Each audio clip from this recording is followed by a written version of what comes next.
करवा चौथ का त्योहार लाए खुशियां हजार, सुख समृद्धि से भरा हो आपका घर परिवार। हर सुहागिन का है ये अरमान, मिले उनके पति को दीर्घायु का वरदान। जय श्री राधे कृष्णा। आप सभी माताएं एवं बहनों को करवा चौथ की बहुत बहुत शुभकामनाएं। आप सबका अखंड सौभाग्य बना रहे, इसी मंगल कामना के साथ आइए सुनते हैं करवा चौथ की संपूर्ण व्रत कथा। एक बार की बात है, एक साहूकार के 7 बेटे और एक बेटी थी। बेटी का विवाह हो चुका था। बेटी अपने मायके में आई थी। बेटी का नाम करवा था। सातों भाई अपनी इस इकलौती करवा बहन को बहुत गहरा प्रेम करते थे, अपनी बहन का पूरा ध्यान रखते थे। जब करवा मायके आई हुई थी तो एक दिन शाम को सभी भोजन के लिए बैठे। कार्तिक मास कृष्ण पक्ष की चतुर्थी तिथि थी, अतः घर में साहूकार की सभी बहुओं ने और साहूकार की बेटी ने भी चतुर्थी का व्रत रखा हुआ था। जब साहूकार के सभी बेटे भोजन के लिए बैठे तो उन्होंने अपनी बहन को भोजन करने के लिए कहा। भाइयों का भोजन करने के लिए बुलाने पर बहन ने कहा, भाई अभी चांद नहीं आया है, जब चांद आ जाएगा तब मैं चांद को अर्घ देकर व्रत पूरा करके ही भोजन करूंगी। करवा के ऐसा कहने पर भाइयों को चिंता हुई कि बहन भूखी है और अभी चांद भी नहीं आया है। ऐसे में 7 भाइयों में से सबसे छोटा भाई बाहर किसी दूर पेड़ पर जाकर उसमें अग्नि जलाकर उसमें एक छलनी लगाकर बहन के पास आया और बहन को कहने लगा, देखो बहन, चांद आ गया है, अब खाना खा लो। बहन ने अपनी भाभियों को भी कहा, भाभी देखो चांद निकल आया है, अब आप लोग भी अर्घ देकर व्रत पूरा करके भोजन कर लो। भाभियों ने ननद करवा की बात सुनकर कहा, ननद ये चांद तुम्हारा आया है, हमारा नहीं। भाभियों ने तो अपना व्रत नहीं तोड़ा, लेकिन करवा ने उसे ही सच मानकर अपना व्रत तोड़ लिया। ऐसा करने के बाद करवा अकेली ही भोजन करने के लिए बैठ जाती है। जैसे ही भोजन का पहला ग्रास अपने मुंह में लेती है उसमें बाल आ जाता है। दूसरा ग्रास मुंह में लेती है तो उसे छींक आ जाती है। इसके बाद जैसे ही भोजन का तीसरा ग्रास मुंह में लेने को रहती है, उसी समय उसके ससुराल से न्योता आता है कि उसके पति का स्वास्थ्य बहुत खराब है, वह शीघ्र पति को देखने ससुराल आ जाए। करवा जल्दी से अपने ससुराल जाने को तैयार होती है। जब वो तैयार हो रही होती है तो उसकी सभी भाभियां उसे सच्चाई बताती हैं कि उसके साथ ऐसा इसलिए हुआ क्योंकि उसने अपने करवा चौथ का व्रत पहले ही तोड़ दिया था। उसके भाइयों ने आग जलाकर झूठ कहा कि चांद निकल आया और उसने उसे सच मानकर अपना व्रत तोड़ दिया। इसी कारण उसका पति बीमार हुआ। सच्चाई जानने के बाद जब करवा अपने ससुराल को जाती है तो प्रतिज्ञा करती है कि मैं अपने पति को कुछ नहीं होने दूंगी। दुर्भाग्यवश जब करवा अपने ससुराल पहुंचती है तो उसका पति प्राण छोड़ चुका होता है। पति के प्राण चले जाने पर करवा अपने दुख को सहन नहीं कर पाती और सभी से कहती है कि मैं अपने पति का अंतिम संस्कार नहीं होने दूंगी। मैं अपने पति से दूर नहीं रह सकती। मैं एक पतिव्रता और सतीत्व की शक्ति से अपने पति के प्राणों को वापस लाऊंगी। करवा की इन बातों को सुनकर सब उसे पागल पागल कहने लगते हैं और करवा के पति को शमशान में अंतिम संस्कार के लिए ले जाते हैं। करवा भी अपने हठ और पति के वियोग में शमशान में चली जाती है। वहां सबको अपने पति की चिता जलाने से इनकार करती है। करवा की बार बार जिद करने पर सभी पारिवारिक लोग करवा की बात मान लेते हैं और करवा के पति का अंतिम संस्कार नहीं करते। सब अपने अपने घर चले जाते हैं। करवा अपने मृत पति को लेकर दूर कहीं एक झोपड़ी में रहने लगती है और अपने पति को जीवित करने के लिए भगवान की पूजा व्रत आदि करने लगती है। इस तरह से 1 साल बीत जाता है।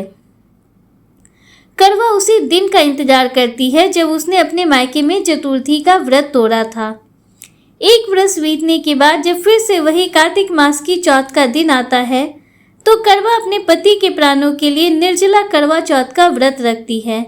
करवा अपने पति को पुनर्जीवित करने के लिए माँ जगदम्बा से प्रार्थना करती है कि मेरे पति के प्राणों को वापस लाएं, मुझे मेरा सुहाग वापस लौटाएं। जब करवा का यह व्रत पूरा होने को रहता है तो उसके व्रत से माँ प्रसन्न हो जाती हैं और उससे कहती हैं, यदि तुम अपने पति के प्राणों को वापस पाना चाहती हो तो अपने सबसे छोटी भाभी के पास जाओ। वही तुम्हारे पति के प्राणों को वापस ला सकती है, क्योंकि करवा का व्रत तोड़ने का कारण उसका सबसे छोटा भाई ही था। उसी ने पेड़ पर अग्नि जलाकर बहन को झूठ कहा था कि चांद निकल गया है। अतः करवा अपने सबसे छोटी भाभी के पास जाती है और उसके पांव पकड़कर कहने लगती है, मुझे मेरा सुहाग वापस दिलवा दो भाभी। बार बार कहने से करवा की भाभी अपनी छोटी उंगली को चीरकर उससे रक्त अमृत निकालती है और करवा के पति के मुंह में डालती है। ऐसा करने पर करवा का पति जय गणेश जय गौरी, जय गणेश जय गौरी कहता हुआ पुनर्जीवित हो जाता है। इस प्रकार भगवान की कृपा से करवा का पति वापस आ जाता है। तब करवा माँ गौरी से प्रार्थना करती है कि हे माँ गौरी, जिस प्रकार आज आपने इस करवा को फिर से सुहागन बनाया है और चिर सुहागन रहने का आशीर्वाद दिया, ठीक उसी प्रकार हे माँ सभी स्त्रियों को सुहाग का वरदान मिले। इस कथा को कहने वाले, सुनने वाले और हुंकारा भरने वाले सभी भक्तों पे अपना आशीर्वाद बना के रखना। प्रेम से बोलिए जय करवा माता, जय माँ गौरी। दोस्तों आइए चौथ माता की कथा का शुभारंभ करते हैं। एक समय की बात है, एक सेठ सेठानी का घर था जिसमें उनके साथ उनके एक बेटा और बहू भी रहते थे। बहू का नियम था कि वह पहले सबको भोजन कराती और बाद में खुद खाती। उसकी इस आदत को पड़ोस में भी सब जानते थे। पड़ोस की एक महिला रोज बहू से पूछती, बहू आज क्या खाया? बहू हर बार जवाब देती, ठंडो बासी। एक दिन यह सारी बातें सेठ के बेटे ने सुन ली। सारी बातों को सुनकर वह सोच में पड़ गया। सोचने लगा कि माँ तो हमेशा मेरी पत्नी को गर्म गर्म खाना ही परोसती है, फिर यह पड़ोसन से इस तरह क्यों कहती है। उसने तय किया कि घर में स्वादिष्ट पकवान बनवाए जाएंगे और सब साथ में बैठकर खाएंगे। उसने ऐसा ही किया, लेकिन जब उस दिन भी पड़ोसन ने उसकी पत्नी से पूछा तो बहू ने वही जवाब दिया, ठंडो बासी। बेटे ने अपनी पत्नी से इस बात का कारण पूछा कि तुम तो रोज गर्म गर्म खाती हो, फिर पड़ोसन के पूछने पर ऐसा क्यों कहती हो कि ठंडो बासी खाई हो। तब पत्नी ने उत्तर दिया, हम जो खाना खा रहे हैं वो आपके माता पिता की मेहनत की कमाई है। जब आप अपनी मेहनत से कमाएंगे तभी मैं इसे ताज़ा भोजन मानूंगी। इस बात से प्रभावित होकर बेटे ने अपनी माँ से कहा कि वह बड़े शहर जाकर खुद की कमाई करेगा।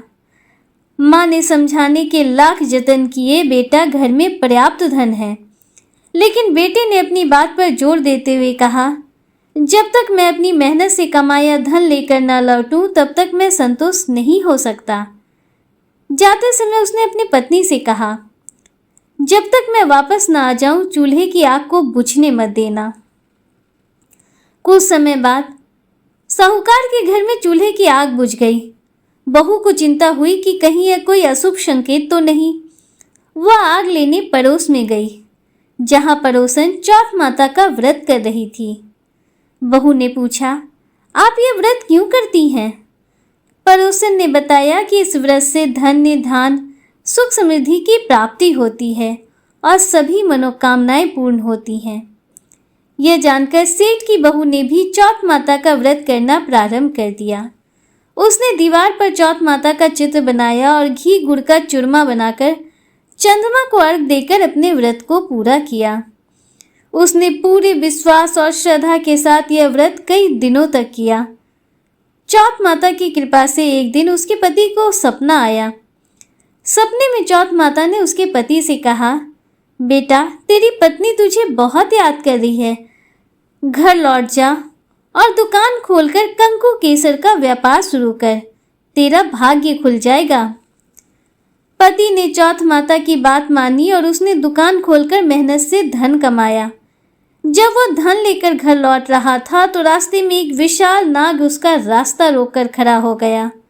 नाग ने कहा, तेरी आयु पूरी हो गई है, अब मैं तुझे डसूंगा। पति ने नाग से विनती की, मुझे एक बार घर जाकर अपनी पत्नी से मिल लेने दो, मैं लौट कर आऊंगा। नाग ने वचन लेकर उसे जाने दिया। घर पहुंचकर पति ने अपनी पत्नी को पूरी घटना बताई। पत्नी ने उसे सांत्वना देते हुए कहा, चिंता मत करो, मैं एक उपाय बताती हूँ। पत्नी ने 7 चरणों में तैयारी की।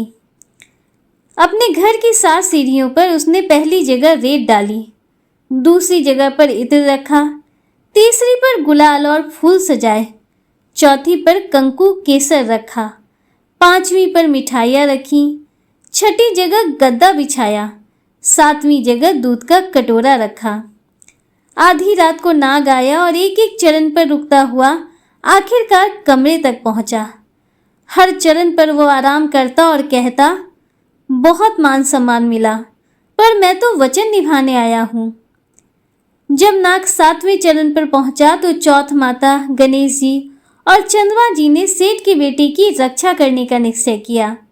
चंद्रमा ने उजाला किया, चौथ माता ढाल बनकर खड़ी हो गई और गणेश जी ने तलवार से नाग का अंत कर दिया। सुबह जब सबने यह दृश्य देखा तो हैरान रह गए। मरा हुआ नाग, पास में तलवार और ढाल देखकर सबने समझा कि यह चौथ माता की ही कृपा का परिणाम है। पति पत्नी ने चौथ माता का आभार व्यक्त किया और दोनों सपरिवार खुशी खुशी रहने लगे। हमारी कामना है कि जिस तरह चौथ माता ने सेठ की बहू की कामना पूरी की, वैसे ही वह श्रद्धा के साथ इस व्रत का पालन करने वाले सभी जातकों की मनोकामनाओं को पूर्ण करें। बोलिए चौथ माता की जय। हे चौथ माता, जैसे आपने साहूकार के बेटे की रक्षा की, उसी तरह से इस दुनिया में सभी के पति के प्राणों की रक्षा करना। इस कथा को कहने वाले, सुनने वाले और हुंकारा भरने वाले अपने सभी भक्तों पर अपना आशीर्वाद बना कर रखना। करवा चौथ की एक अन्य व्रत कथा इस प्रकार है। ऐसी मान्यता है कि एक बार देव पत्नियों ने भी करवा चौथ का व्रत रखा था। एक कथा के अनुसार एक बार देवताओं और असुरों के बीच घमासान युद्ध छिड़ गया। देवता अपनी पूरी शक्ति से युद्ध करने के बावजूद भी परास्त होने लगे। तब ब्रह्मा जी ने देवताओं की पत्नियों को करवा चौथ के व्रत रखने की सलाह दी। देवियों ने पूरे मन से उपवास रखा और भगवान से अपने पतियों की रक्षा की प्रार्थना की। इस संकल्प का ऐसा असर हुआ कि देवताओं को युद्ध में विजय की प्राप्ति हुई।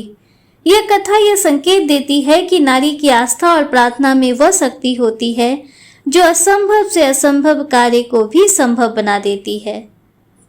करवा चौथ के व्रत की एक अन्य कथा के अनुसार एक बार करवा नाम की एक पतिव्रता धोबन अपने पति के साथ तुंगभद्रा नदी के किनारे एक गांव में रहा करती थी। उसका पति बूढ़ा और निर्बल था। एक दिन जब वह नदी के किनारे कपड़े धो रहा था, तभी अचानक एक मगरमच्छ वहां आया और धोबी के पैर को अपने दांतों में चबाकर उसे यमलोक की ओर ले जाने लगा। वृद्ध पति यह देखकर घबरा गया और जब उससे कुछ कहते न बना तो वो करवा करवा कहकर अपनी पत्नी को पुकारने लगा। पति की पुकार सुनकर करवा धोबिन वहां पहुंची तो उस समय वह मगरमच्छ उसके पति को यमलोक पहुंचाने ही वाला था। तब करवा ने कुछ संकल्प करके उस मगरमच्छ को कच्चे धागे से बांध दिया और मगरमच्छ को लेकर यमराज जी के द्वार पहुंची। उसने यमराज जी से अपने पति की रक्षा करने की गुहार लगाई और बोली, हे भगवान, मगरमच्छ ने मेरे पति के पैर पकड़ लिए हैं। आप इस मगरमच्छ को इसके अपराध के दंड स्वरूप नरक भेज दें।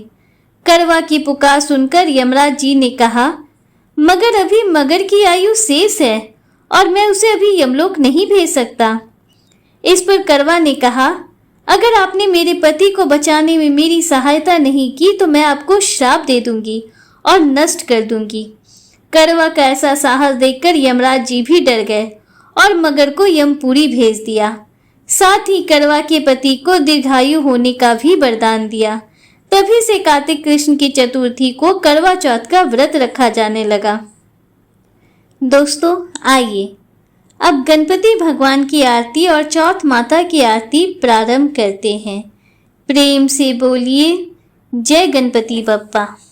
जय गणेश जय गणेश जय गणेश देवा, जय गणेश जय गणेश जय गणेश देवा। माता जाकी पार्वती पिता महादेवा, माता जाकी पार्वती पिता महादेवा। एक दंत दयावंत चार भुजाधारी, एक दंत दयावंत चार भुजाधारी, मस्तक सिंदूर सोहे मूस की सवारी। जय गणेश जय गणेश जय गणेश देवा, माता जाकी पार्वती पिता महादेवा। अंधन को आँख देत कोढ़न को काया, अंधन को आँख देत कोढ़न को काया, बांझन को पुत्र देत निर्धन को माया। जय गणेश जय गणेश जय गणेश देवा, माता जाकी पार्वती पिता महादेवा। हार चढ़े फल चढ़े और चढ़े मेवा, हार चढ़े फल चढ़े और चढ़े मेवा, मोदक को भोग लगे संत करे सेवा। जय गणेश जय गणेश जय गणेश देवा, माता जाकी पार्वती पिता महादेवा। दीनन की लाज राखो शंभु सुतवारी, दीनन की लाज राखो शंभु सुतवारी, कामना को पूरा करो जग बलिहारी। जय गणेश जय गणेश जय गणेश देवा, माता जाकी पार्वती पिता महादेवा, माता जाकी पार्वती पिता महादेवा। दोस्तों आइए करवा माता की आरती प्रारंभ करते हैं। ओम जय करवा मैया, माता जय करवा मैया, जो व्रत करे तुम्हारा, जो व्रत करे तुम्हारा, पार करो नैया। ओम जय करवा मैया, सब जग की हो माता, तुम ही रुद्रानी मैया, तुम हो रुद्रानी। यश तुम्हारा गावत, यश तुम्हारा गावत, जग के सब प्राणी। ओम जय करवा मैया।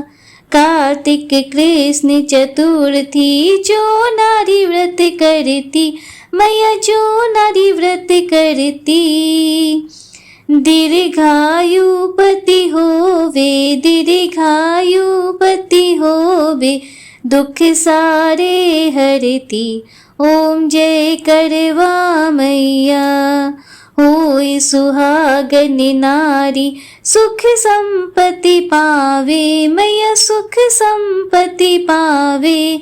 गणपति जी बड़े दयालु, गणपति जी बड़े दयालु, विघ्न सभी नासे। ओम जय करवा मैया। करवा मैया की आरती व्रत जो कोई गावे मैया, व्रत कर जो गावे, व्रत हो जाता पूर्ण, व्रत हो जाता पूर्ण, सब विधि सुख पावे। ओम जय करवा मैया। ओम जय करवा मैया, माता जय करवा मैया। जो व्रत करे तुम्हारा, जो व्रत करे तुम्हारा, पार करो नैया। ओम जय करवा मैया। ओम जय करवा मैया। दोस्तों करवा चौथ की व्रत कथा और आरती का समापन हुआ। उम्मीद करती हूँ कि आपको आज की हमारी ये वीडियो पसंद आई होगी। अगर वीडियो आपको थोड़ी सी भी अच्छी लगी हो तो वीडियो को लाइक कीजिए, दूसरों के साथ शेयर कीजिए, कमेंट में जय गौरी माँ, जय श्री राधे कृष्णा जरूर लिखिए। अगर आप हमारे चैनल पर पहली बार आए हैं तो चैनल को सब्सक्राइब कीजिए, बेल आइकन जरूर प्रेस कीजिए, जिससे आगे भी आपको ऐसी ही रोचक जानकारियाँ मिलती रहें। मिलते हैं आपसे अगले वीडियो में, तब तक के लिए हर हर महादेव, जय श्री राधे कृष्णा, राधे राधे, जय माता दी।